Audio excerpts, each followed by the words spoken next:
Papalo na sa halos 100 ang bilang ng mga namatay at nawawala dahil sa pananalasa ng Hurricane Otis sa Mexico.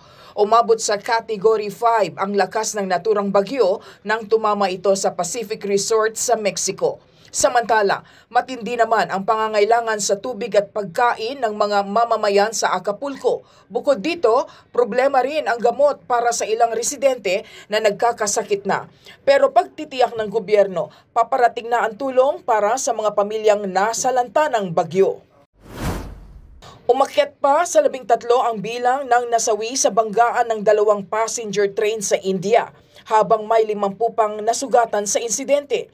Patungo sana ang isang tren sa bayan ng Rayagada pero huminto dahil sa pagkasira ng overhead cable nang tamaan ito ng paparating na isa pang tren.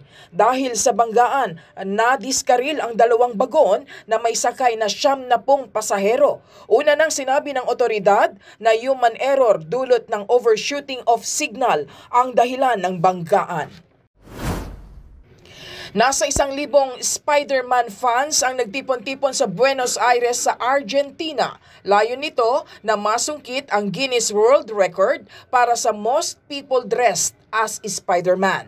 Bago ito, 685 participants ang nagkamit ng naturang record sa isang pagtitipon sa Malaysia.